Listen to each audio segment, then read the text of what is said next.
All right, guys. So yesterday you should have read through these facts and kind of picked the one that you thought was the most interesting. We're going to go through them really quickly. This first fact says that the American Civil War is also known by some other names, such as the War Between the States and the War of Secession. The War Between the States should kind of make sense to you. If you think about it, the Civil War is some of the states in the United States of America against some other states in the United States of America. So that name really does make sense.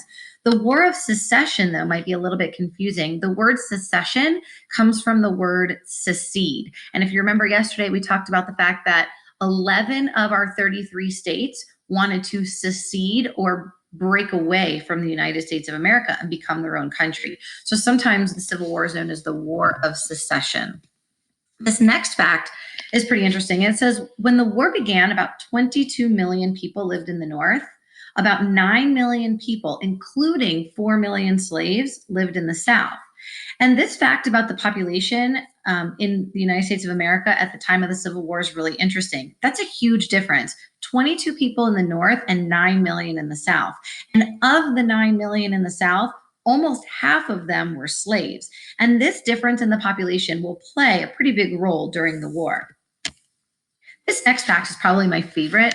It says 3 million Americans fought in more than 50 major battles and 5,000 minor or smaller battles. And there's two parts of this that are really interesting. The first part that says 3 million Americans fought in the Civil War.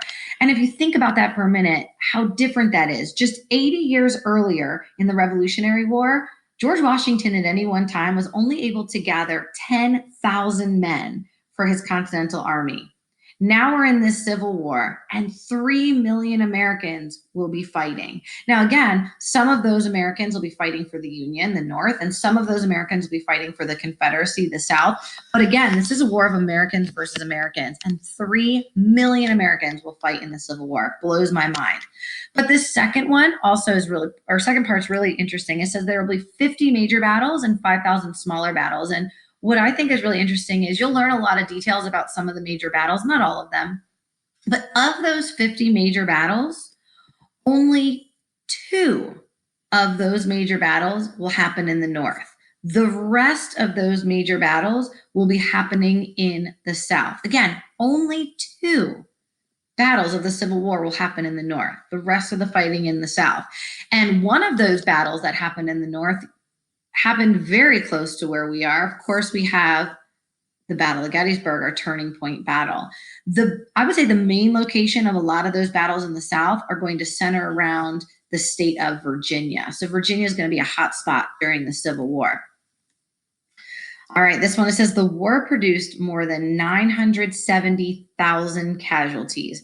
A casualty is dead, wounded, missing, or captured. So almost 1 million Americans were killed, wounded, missing, or captured during the Civil War. That is 3% of the population, 3 out of every 100 people. This war is going to be a much larger scale war than the Revolutionary War was. But I think this fact is really, it hits home for me. It says over 620,000 soldiers died from both sides in the war. The point of this one that really hits home for me is this is a graph that shows all the wars that America has fought in. And if you take all the numbers of the deaths, which are shown here, of all the other wars, and you add them up, they will still not be as great as the number of deaths in the Civil War. So more Americans died in the Civil War than in all other American wars combined. Sit with that one for a second. Finally, in both the North and the South, families had relatives that fought on opposite sides of the war. If you remember that original picture, brother versus brother, this might even be a little bit more shocking. It says, for example, Mary Todd Lincoln, wife of the President of the United States during the Civil War, Abe Lincoln, she herself had half brothers who fought and died for the South. So Lincoln will be the president of the Union, the leader of the Union during the Civil War, and his own wife has family fighting for the South.